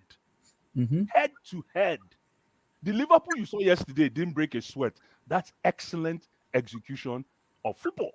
I like somebody said they didn't break a sweat. Yeah. It's true. It's true. That's how you know your team was what? Efficient. Yeah. You don't need to break a sweat. You come in and you run them ragged. The only guy who broke a sweat, hold on, Abdullah. The only guy who broke a sweat was that young kid, Bradley. That's how you know a team is together. Look at McAllister. McAllister was tactical. McAllister destroyed his compatriot. Listen, guys. How the game. One last thing. Sorry, Abdul. Sorry, my brother. One last thing.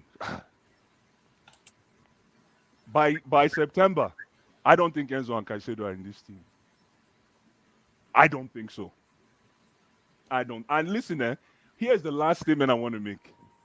I think Pochettino threw all these guys under the bus yesterday. Pochettino had enough. I think Pochettino.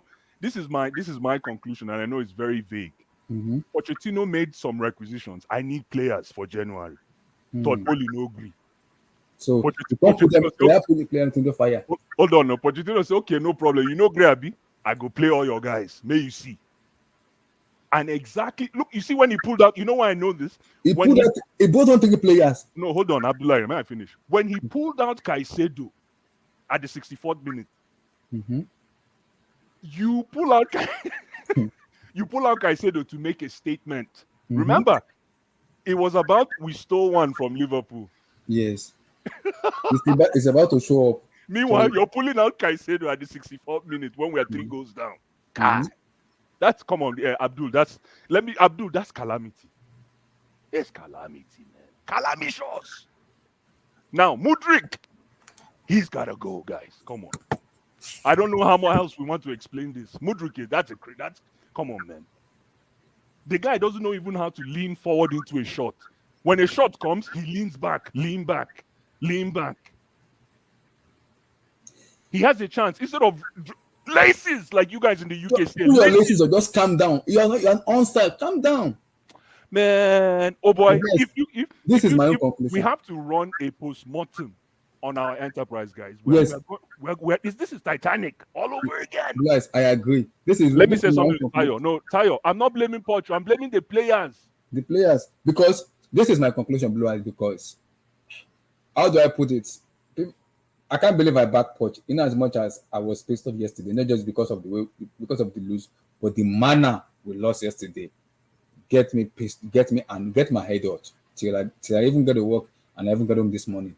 It get my head off because I was angry because of the manner we lost.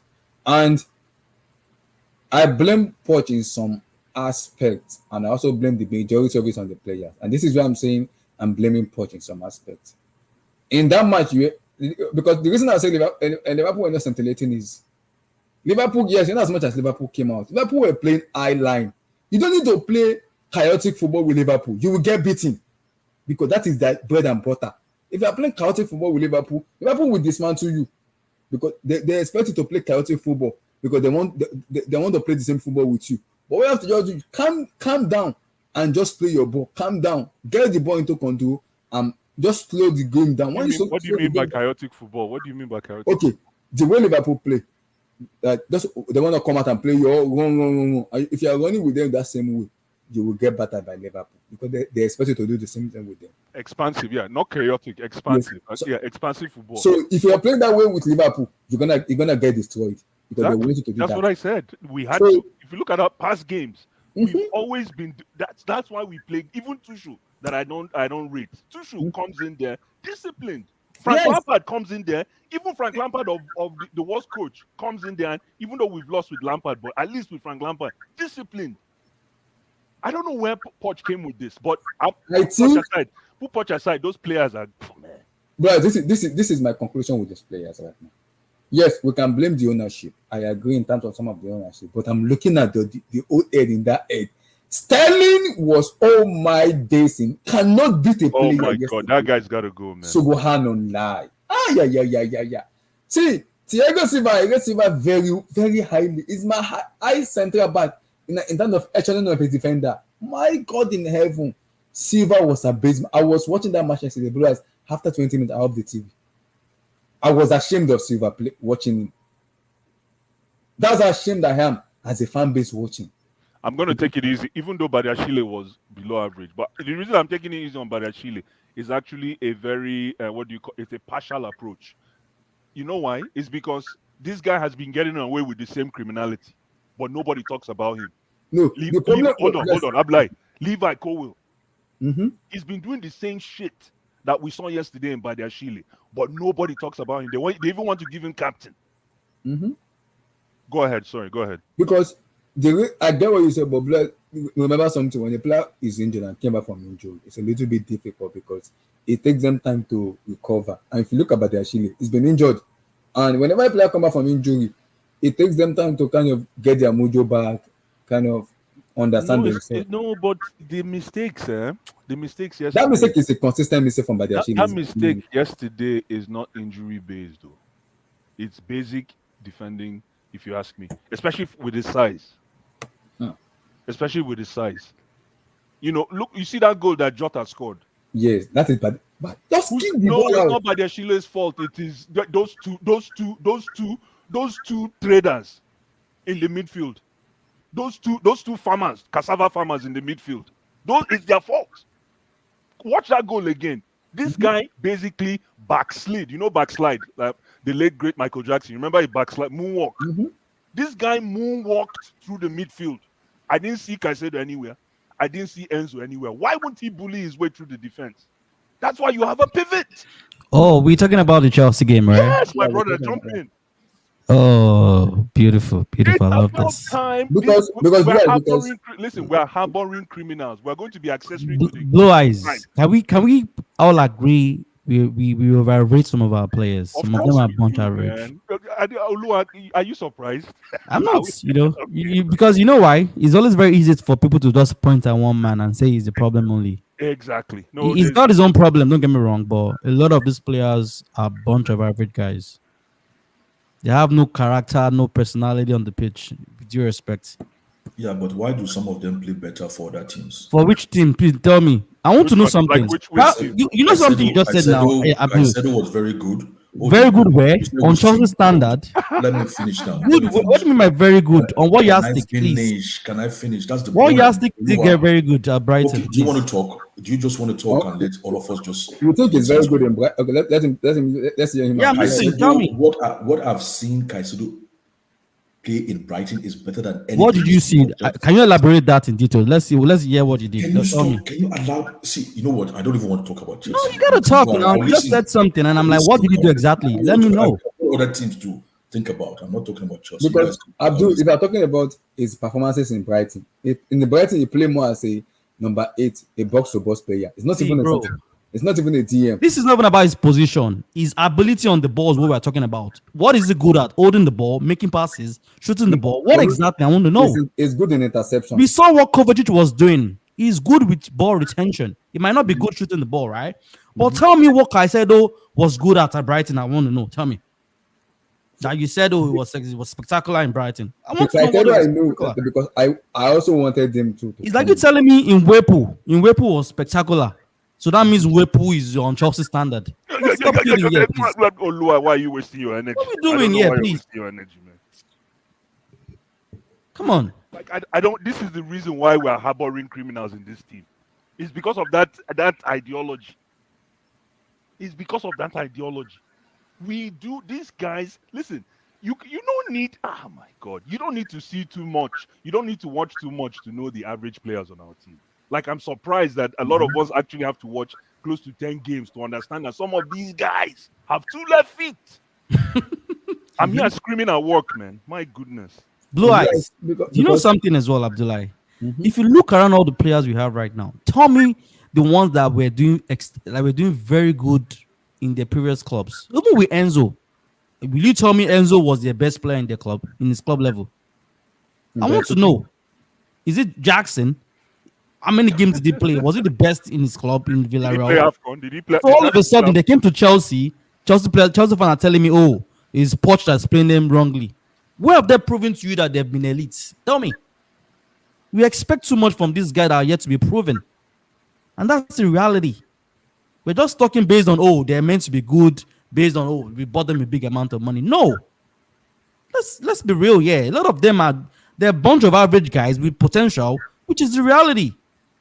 You can't keep saying it's the coach that's the problem. That yes, he's telling him not to shoot the ball, not to hold the ball. Look about the show. You're telling me that's Pochettino's fault?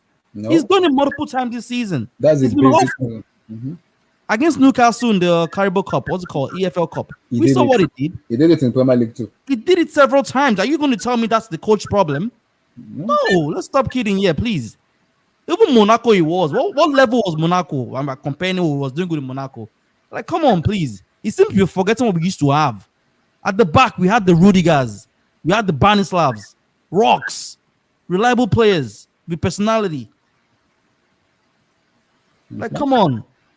If Poch can leave, if he's going to leave, you mean once Poch leaves, all of a sudden these players will become superstars all of a sudden? No. This is who they are. They have to elevate their game themselves. Yes, Poch can help with that, but the players themselves, they're out of depth. The midfield is just a shambles. Like, look at that.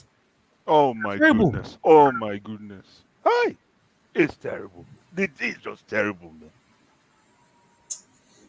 I can't even explain because it was beyond How joke. can you explain? Because guys, I was short of words yesterday. To even get angry yesterday, I can't even get angry. I can't even get angry because the amount of time I was watching Chelsea and I was just laughing. Let me go. I'm going to jump on this player. I know, Abdul might not like this, but you see that boy that called Mudryk? That guy needs to go on loan as well. He has to go on loan. We keep saying, Poch is his problem. Poch is the problem. This guy doesn't play like a professional, with due respect. Madueke was extremely poor as well. Very poor. If that's the standard we have in Chelsea, then we're struggling, man. You can't even beat players. Yeah, if that's the standard we have, like any coach will struggle. The most annoying one, everybody was been raging for Conor Gallagher decided to just switch off. We know Gallagher's ability. Like, Chelsea fan, like, that's what we are saying. We overhyped average players. But Oblu was the most. The elite coaches can't use these guys to achieve the goals we want. It's unachievable. We need more quality than this. The most surprising thing about it is, in as much as I want to blame Poch, I'm not gonna even blame 100%. Poch can't hide. Poch has also got faults here, please. Yes, I know he got a fault too, but I'm looking at the players that you guys have to take responsibility too, because that's what I'm saying. You're not playing for a mid-table team. And that's why Abdullah. Another reason why they can't take responsibility is because they are too young. When you put so much pressure on a lot of young players, they crack. They're full of. You need the combination of young and youths. That's the reality. You just throw a bunch of young players there and expect them to do magic. Yeah. No, and I'm not saying all these players should leave the club. It's not possible. But we need to integrate some of them gradually. But instead, what we're doing, we are playing all of them at the same time, expecting them to gel. It doesn't work like that. It doesn't work that way. It's like you're telling me you're putting a bunch of reserve team players and expect them to be superstars when they become professionals. No, some will do good, some will go to mediocre clubs on sale. Yeah. And that's the reality. I agree. We got to be real with ourselves. But Oliver, for someone like Okonkwo to come play, yes, to even play after injuries, and you can see the difference in him. It's because he's proven it. The quality is different. He's different. He doesn't have the same the metrics those other players have got. Someone like Jackson he's only played one season. The other guy, what's his name? Our best Palmer. He's literally played one season as well, in and out. Modric, in and out. But with Nkuku, you've seen his quality. He's done it season in, season out. The confidence is there. Yes, he's been in and out with injuries, but when he's fit, he's done good. Yes. And that's what we're talking about. Because you can see the quality in him that. Okay, another question for the Chelsea fan. Okay, are you telling me, when it comes to Nkuku, they don't say Poch is the problem, right? They rely on his ability. Why can't you do the same on other players as well? That's the Do you understand what I'm trying to say here? When it comes to Nkuku, they don't want to give credit for saying it's Poch. But for me, it's not even about Poch. It's the player's ability. He can do those things because he has the ability. The other guys don't have it. Because that goal you scored yesterday, no Chelsea player can score that goal. No Chelsea player. This is not about coaching, his ability. No Chelsea player in that team can score that. They don't have the ability, and it's the fact. They're too young. And look at the way Chukwuemeka even carried that ball. You can see that. You can see the players in as much as I criticized. I was the first to criticize them, like it doesn't have a future in Chelsea. But you can see. Chukwuemeka? Yes, you can see. Oh, the quality in him is good. Yeah, you can see. You can see the quality in him. I think when it comes to attacking from a central midfield, I think he's arguably one of our best. Yes, I agree. He's confident. He's comfortable on the ball. It's a natural position for him. Not some guy that you be giving excuses with. Oh, he's a 6, he's a 8, he's a 4. I don't care, man. He's a 10. You put Kovacic anywhere. 8, 4, 5, holding the ball. That's his routine. There's some things you don't need to teach any midfielder. They will excel regardless. That's what I'm saying. They will excel in terms of doing the basics. That's what I'm talking about. And you can see yesterday when Nkuku plays yesterday, everybody started playing. I'm like, so because of this guy now, you guys understand playing football. But where was the football in the first half? Abdullah, let me just go real quick. Right. See, Poch, let's get this out of the way. Poch is not Chelsea's level. I agree. We all agree. Like let's just get that. Let's just get that out of the way. That's facts. I agree with you. That is not taking them anywhere. So now let's get on the players. Some of those players are unproven. I don't think you start a project with players that are not proven yet. I think the board needs to start looking at themselves. Some of the decisions they are making is horrendous.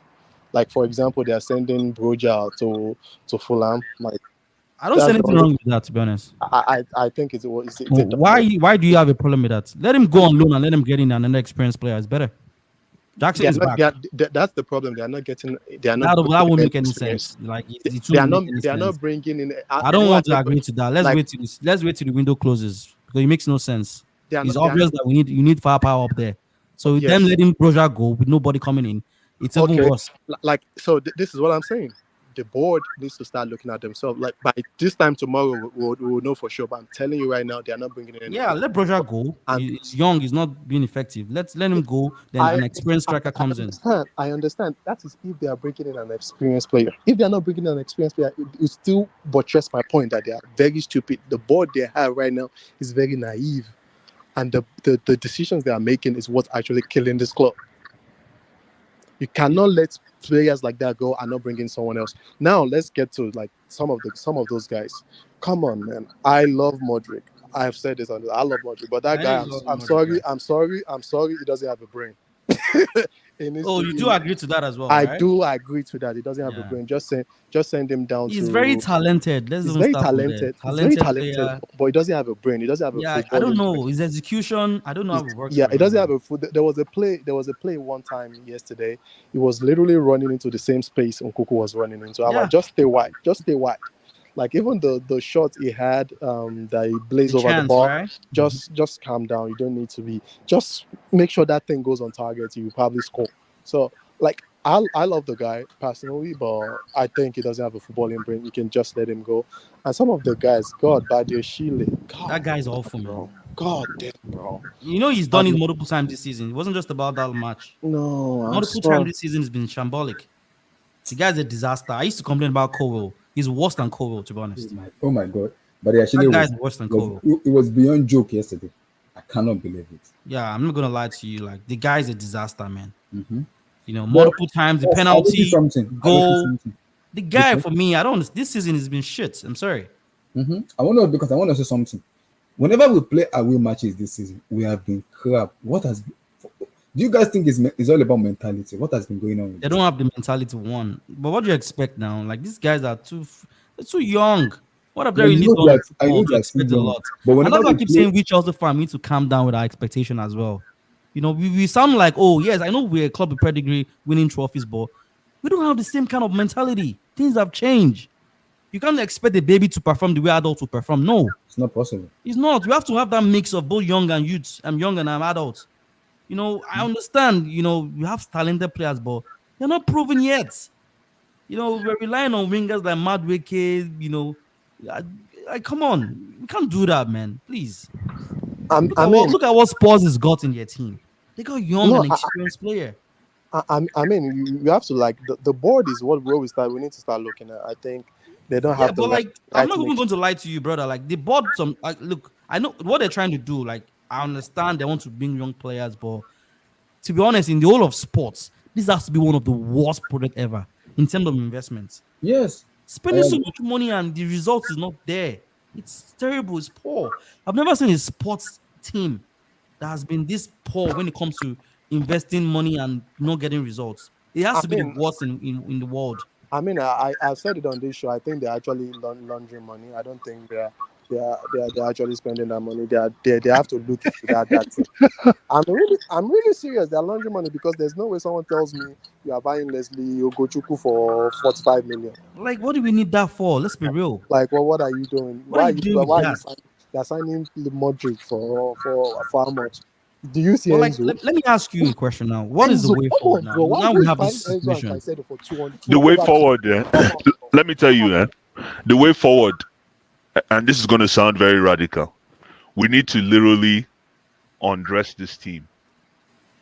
You see the same way we did the mass selling of people. Mhm.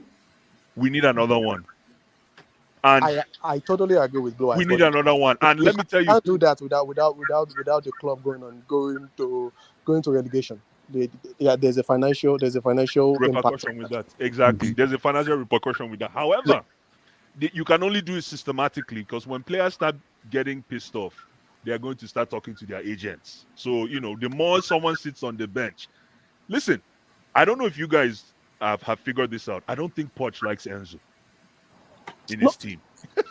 I don't think so. But he has this hammer. He has this hammer of 200 and something million hanging on his head, on Poch's head, anytime he Trying to make doesn't him play work, Enzo. right?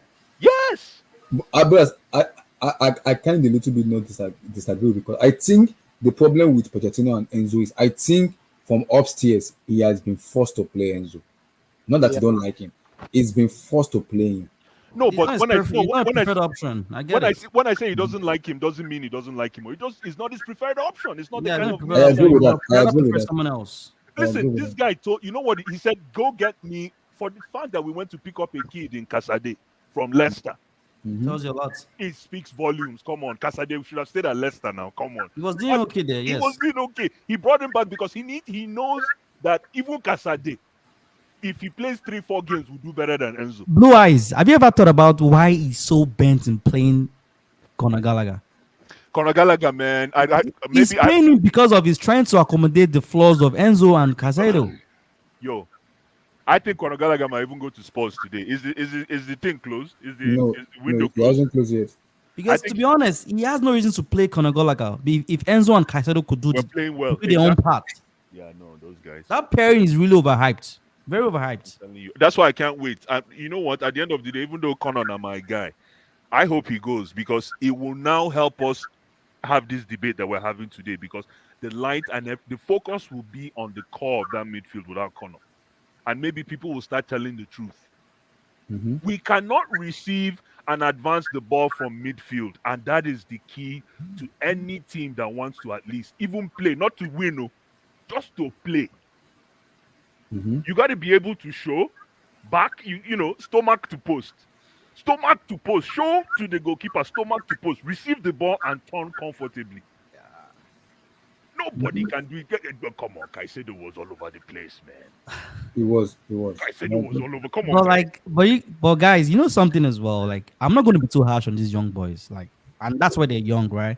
I would have preferred them being in our club and gradually integrating them. But rather than put them both to start being a regular player, it's a problem. Mm-hmm. You know, it's a different thing if you're integrating them gradually with experienced player playing and bringing them on board. That's understandable. But you're relying on them. That's too much pressure. And Yep. that's why we have a And problem. you don't even have a vocal number 9 where you can see Too much pressure on those young lads like Enzo, Caicedo. I don't want them. I don't know. Like, I'd rather have them on the bench and let them play gradually. Olua, you see the thing is, pressure. It's with pressure, right? A knife gets sharper. Not with these ones. Then you see, that's what I'm saying. Sometimes pressure is good. It's like, I remember when sometimes you put me in a job that I don't like, but for some reason, You learn fast and all. they didn't tell man. They didn't tell man. It's all about mentality. That It's did I, thank you. Thank did I want you, this or man. not? Because when I look at Enzo, let me even be. I know you guys are going to say leave Enzo alone. I look at the late great Diego. Armando Maradona. Look, remember Diego's size. Mm-hmm. Diego was probably about. I think Enzo is probably taller than Diego. Yes. Oh no, they're way so he's way taller. Enzo's like 5'11". Maradona like maybe 5'6", 5'6". You see, He's way taller than him. that's what I'm saying. You see, but when Enzo plays, he looks like he's 5'2". He doesn't impose himself enough. No, and I know this is Yeah. Diego. Diego, sorry, please rest, legend, rest. But I'm just trying to give you an example that it's not about, even though you're small, you can impose yourself in a position, especially in that midfield role.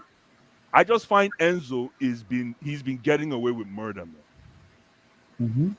He just hides. He's an opportunistic player, which I like Frank Lampard. He knows where to pop up. But for some reason, it's not going to take you anywhere with what we're doing today. It's not going to take you anywhere. And you see, they've tried him in the pivot. They've tried him up front. He's People are played giving the left wing. excuse though. Poch is playing him wrongly. He's making from front. No punch, don't tire. I'm telling you. Because I don't even know how to explain this now. Because this is like it's And getting you know to, something, Abdullah? Sorry to cut you there. go ahead. A lot of people are just judging him based on the World Cup, based on the World Cup. Like, come on. Some players might have a good spell. I think he had a good tournament. That's good. Like Rodrigo De Paul. Will you tell me Rodrigo De Paul is a very fantastic guy? No. No? But was fortunate to have a good World Cup, right? Yes. That's football. I think that's the same thing with Enzo as well. Enzo, he's had the potential. He won the World Cup, young player of the tournament. But are we overhyping him? Am I expecting too much from the young man? No.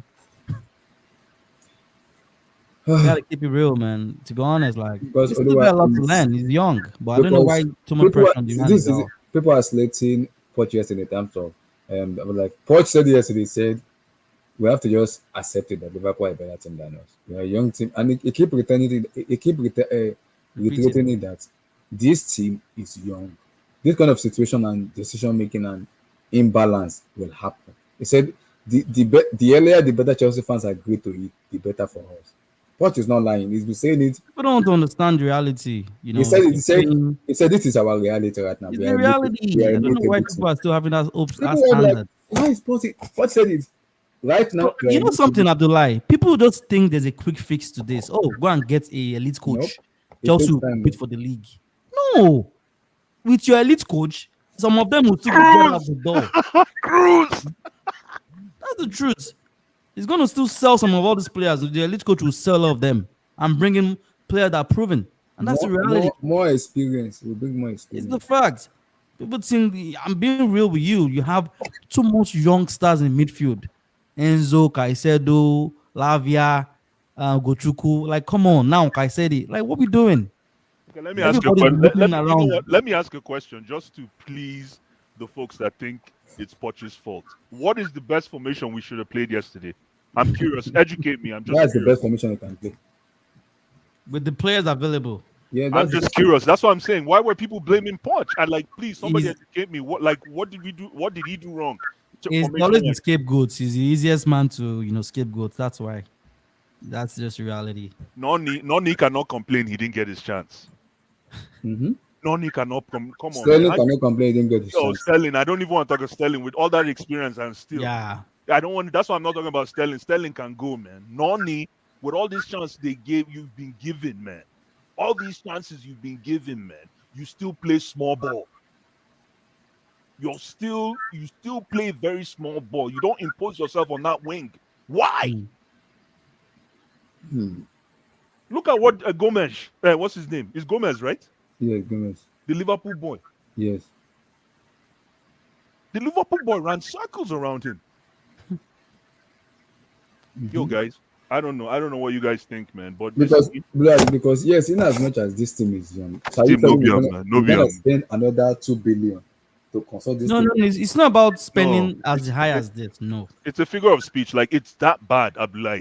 It's that bad because let's say you play every player in their natural position. What is that? Let's say this so-called, because everybody say play everybody in their natural position.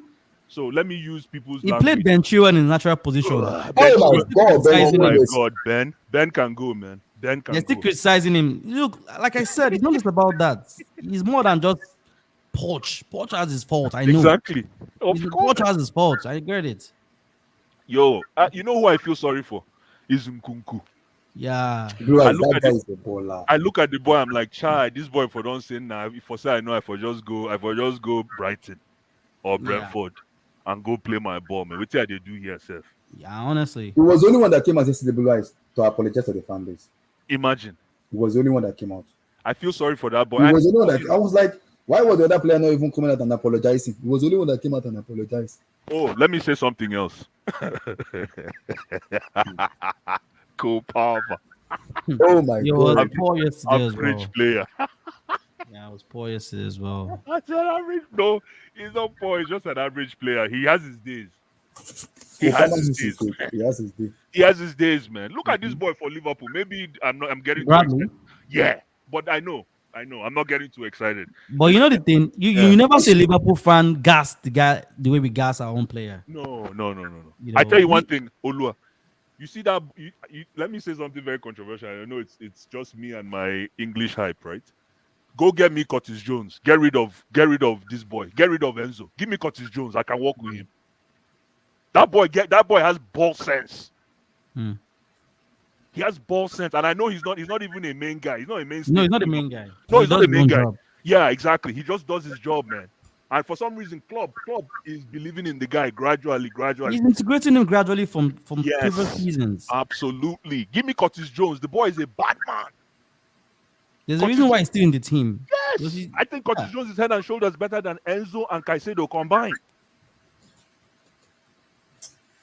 We don't know what is going on with The it. partnership is overhyped, please. It's overhyped, man. Yeah, It's let's be overhyped, real. man. It's overhyped. Like we need a bit of experience there. People forget what we used to have. Remember those days? I'm going to say it again. I remember this time last winter. You know, they were saying, "Oh, get rid of J5, Kovacic." You know, I remember, and I had this conversation with King Black. He was telling me Enzo doesn't need any time to adapt. That if you're good, you are good enough. I'm like, bro, I understand, but look, the J5 is finished as a player. I understand, but I would have rather have this player to grow with some of the experienced player. Let's go all our experienced player to go at once. You can't I think the rebuild for me, yes, is needed, but was it no really one to lead them? No one to lead them. Yeah, was it really this? Because you can keep someone like Ngolo, keep someone like Jeff. These are the players you have to keep. Some of them, not as much as the funny part, though, they wanted them to learn from Rhys James. James has not always fits. that was Peter player, Hospital SC. James is still learning, and like I said, just a fan. Like sometimes we hype too much, some of our players too much. There's nothing wrong with you. Like, everybody goes through a buyer's remorse. You buy a car, you're like, I think I need a Beamer instead. There's nothing wrong with it. If having buyers or even seller's remorse to have Also, that. you gotta tell yourself the truth sometimes. Yes, thank you. You gotta look yourself in the mirror. It's part of the business. Sometimes you don't get it all right. You don't always get it right. So listen, we got to be able to look ourselves in the mirror. I don't know where this fanaticism is coming from average players that haven't even put in close to 6 months for our team. Yeah. I don't get it. I don't get where they, you know. Yeah, I Yeah, know I'm great. Sometimes I'll say CC 40 Casade. But come on, man. How can this man go and bring Casade back to come and play in our midfield? Are you serious? I support it too. I support it because I'm a Casade guy, but come I on. give it something different, but I prefer something with experience better. I'm like, finally see height. I'm like, Yeah. The retention of ball is so poor in our midfield, man. terrible, bro. The positioning is terrible as well. Like, And Liverpool were so smart. You know what I love about Liverpool is as soon as when Enzo and Caicedo get the ball, they don't even press Enzo and Caicedo because they know these guys have no clue what to do with the ball. They're just going to make a mistake. Didn't you see what they took off the Sabosai? What's his name? He had a fantastic game as well. Oh, come on, man. They You see needed the to take class. Yes. That's like that's I'm telling you, class. man. He saw what he did and he did his job. But they took him off. You know, Listen, man. like you said, it's a lesson for the team. I hope they learn. Yeah, I from hope that. so. I hope so. Yeah. It's the best lesson that we could have You gotten. know, for me, all I want is Chelsea's success. Like, I don't know what the board is going to do, but hey, I hope these boys start growing fast. They need to start taking more responsibility. You know, it's just reality. Poch himself, like I said, come end of the season. If he's not good enough, they'll let him go. But we're still going to have the same problem we still have. Yeah. And that's reality. So I'm not focused on Poch. Rather than Poch, I'm more of the players. The players they have more longevity here than Poch. Coach, on an average, most coaches leave on an average a year and a half, a year. Do you get me? So look, Poch might leave anytime, but we still have the same players there. But the players are gonna be there. So Anyone that thinks, one elite coach will come and transform Mudrik, transform all these guys at once, is deceiving himself. Exactly. And you know what funny thing I hear as well? Poch makes this guy looks bad. Where have they been good? Are you listening to these people? They're telling me Poch makes them look bad. This same Poch, they make it sound like Poch started coaching of recent. That's why I'm like, listen. what plays Harry Kane and Son Heung-min? Not even Son. Poch that utilize the Dele Allis, the Ericssons, the Dembeles. Wanyama. What we talking? Wanyama. Like, we talk like as if this guy's never done any good in football in any way. I'm not a Poch guy, and I understand it's not my top of the cherry. Exactly. I'm not going to lose sleep if he leaves. I would say, I don't care. Like, honestly, exactly. But anybody, like Olua rightfully said, anybody who thinks that if you bring Pep to our team, we're going to win EPL, you're in for a rude surprise. We're deceiving ourselves, man. You're deceiving. Even Pep won't even imagine taking that job. He won't take it because we'll be like, what kind of players are this? No? What is this? It's like you telling him to compete with all these reserve players. Exactly. He will say, "Oh, you want me to come and coach Kopama that I didn't even want to kicked away." Like, come on. You know, let's assess our players' quality. Let's be realistic. You know, sentiments apart. I think the bare minimum. Are they doing the bare minimum? Olua, I really think adopt Jose Pacero's strategy. Go back to defensive football, and any player who falls off the wayside that cannot play in that system, then start to gradually loan, push them out. And bro, you know one funny part as well? Our wingers are terrible when it comes to defending. You see Noni Madueke and Mudrik, they're terrible defenders as a winger. They can't even cross. They can't defend. They can't cross. Noni didn't even cross one ball.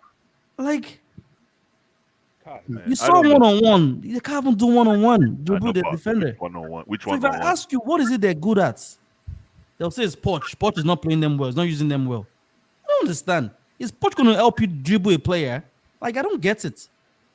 It's your ability, regardless of the coach or not. If you have the ability, you do what you can do with the ball. Coach's own is just from a tactical point of view. That's all.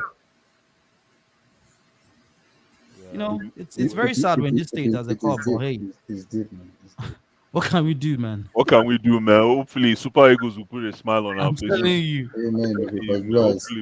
We're playing Wolf next. I think this same team we play them against in the Carabao Cup. I don't know which Chelsea is going to turn up. I don't know. Yeah, I know it's going to be tough, but a lot of things can change, though. Yeah, well, a lot of things can change, but a lot of things can change. But which Chelsea will turn up? It's not even about. That's a good point. We can lose match, it's not. But it's not even about losing match. We can lose match.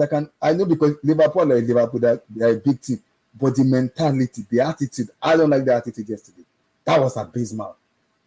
Nkunku called that attitude yesterday. Go and watch the post-match conference. He was pissed off. He was angry that what kind of attitude is this? We have to man up as a team. For a player who has been out for 8 months to call out those players, something is going on with that team that needs fixing urgently. There's nothing. Yeah. Yeah. Did you see something? I see Blue you, my eyes. brother. Blue I eyes. see you. Yeah. Go ahead. Did you see Gusto play yesterday? Yeah. Yeah. Okay. You Yeah. saw the difference, right? He has the ability in him to play good. Whether the coach was bad or not. Exactly. People keep giving excuses. But Oh, my problem with Gusto is he came into a situation where he was the one-eyed monster in the land of the blind. You understand? He came in, and just because of that effort, same thing with Chukwu. When Chukwuemeka came in, they looked good because it was so bad. yeah, the other ones were bad. Nkunku, I can understand. For him to create that goal, he can squeeze juice out of rocks. He can turn water to wine. No Chelsea player in that team can show that. No, come on. That goal is just a different level. Echelon type goal. You understand? Even though I was very impressed with what Chukwu brought to the game. At least, like I said, he was buccaneering in the midfield. But yo, man, I tell you, it's just the whole entire team is terrible. We need to go back to a defensive structure. Forget about winning. Let's learn not to concede. Find a way to learn not to concede. And players that cannot fit that structure, you start to wean them out. You start sending them on loan. Because when you get frustrated on the bench, you start calling your agent. But Blue Eyes, I'm pretty sure Poch have seen the players he doesn't like in that team. Who are the ones you kind of highlight? Come on, I said it already in this stream. Poch doesn't like Enzo. Poch doesn't like Caicedo. Poch doesn't like Mudryk. Poch doesn't like even Thiago. He's just managing Thiago. You can tell. Poch doesn't like Noni. The only guys I think Poch likes is Jackson. I think he likes Sterling. No, Sterling, you have to keep Sterling around because of the whole English effect. Yeah, I get you. Yeah. You got to play that politics, I think, because Sterling hasn't been doing anything. Sterling hasn't added any value to what Poch wants in that team. You understand? I think Poch likes Nicolas Jackson. Yeah, he likes Jackson. Yeah, he likes Palmer as well. I think. Yeah, he likes Palmer, and then I think he's been watching Chukwuemeka for some reason, even though Chukwuemeka needs time to play and get better. But and then I don't know about which keeper he likes or I don't even know, man. But he's been impressed with this Petrovic. The guy has been good. Even that yesterday's game, he was very good. He was good. He saved us a lot. We should have considered more good enough for him. He saved us big time. And those goals he concede are defensive error goals, not even in. Look, I don't think you spoke about this guy about the show. I know I spoke about him. Days. What's your take on that man, that young man? Sorry. You see, Oluwa, this is it now. I'm like, one thing with Badiashile is, ever since he came back from that injury, he has been making calamities upon calamities upon calamities. And I'm like, is it injuries or should I just give him time to gel together? No, people said it's Poch that's playing him wrongly. I don't think Poch is playing him wrongly. Poch is the reason why he's playing badly. This is me with Badiashile. Right. I think my problem with Badiashile is, as a defender, something is called focus and concentration. If you are losing that as a defender, you lose entirely everything about yourself as a defender. You have to be everything when it comes to focus and concentration, because if you don't have it, you will lose a lot of. And that is what Badiashile is lacking. He's playing with Thiago Silva. Can you be lacking concentration and focus when you're playing with Silva? I am confused. The guy is a disaster, man. I'm sorry. That guy. There's something, I don't know what's going on, man. Like, the guy I don't know if he needs time off the game, but I don't know what's going on, because both sides, he's basically getting pickpocketed every time. The guy makes stupid errors and sleeping on the wheel, getting pickpocketed. I don't get it, but I'm taking it easy on him, Olua, because of the criminality. He's 21, right? Sorry, not because of 21, because of Levi Colwill has been doing the same thing, but nobody talks about it. What about this guy, Chaloba? Chaloba has been injured for us. He's been injured. Yeah. Go and pick up. I already told Poch who to go pick up, even though he scored an own goal he scored an own goal against his team in the Afcon in Burkina Faso. Tapsoba. Go pick up Tapsoba. But this is the problem. Eddie Tapsoba, bad guy. This is the problem Poch is, the ownership is going to have in the summer and Poch, because now Broja is leaving and Gallagher might go. Yeah. Chaloba might go. those players will go because of we are raising money for FFP and everything, which I kind of understand. And I'm gonna judge Poch not even this year. I'm gonna judge him potentially next year, full next year, because next year he will have no excuse not to even be in top 3 or top 4 next But year. Abdullahi, Mhm. this guy leaving, doesn't that tell you we're going to bring in someone else? Oh, Broja's leaving, right? He's leaving, yes. yes, Boja is leaving, but I So we think got to replace him with, like, I'm not talking about yes, someone, I'm but talking about according now. to what I'm hearing, I told Abdul already. The Chelsea ownership might be the worst I've ever seen in my entire life when it comes to recruitment, and I'm gonna explain why. If you're gonna let Broja go, you have to at least bring an old head. Yeah, I they will. I think think so. I think in my home saying what I'm thinking, I don't want them to do it. Chelsea are saving money for Victor Osimhen. No, that won't make any sense. That Like, come for on, the they're going to be summer. short one up Abdullah, there. They leave don't have Victor No, no, alone, no, man. no, no, When they bless, do this bless, thing now, bless, Victor no go score the goal. bless. Leave Victor alone, I bet. No. This is not me. No, this is not sentimental. This is what the board are doing. They do not want, and this is the request from Pochettino. He said he does not want any striker because his priority is Victor Osimhen. And I'm like, you are dumb to save money for Victor because you can't rely on Jackson. He will miss chances. Are you going to rely on Christopher And Lupin? if that's the case, then why are you letting Broja go? I am confused. Because what happens if Jackson gets injured? I'm confused. I think someone is going to come on the Yeah, short but term. how many goals has Broja scored? Yeah, not just even for the goals, like at least having a striker presence there. I think they'll bring in a striker who has experience on a short term on loan. I think so. Let's see.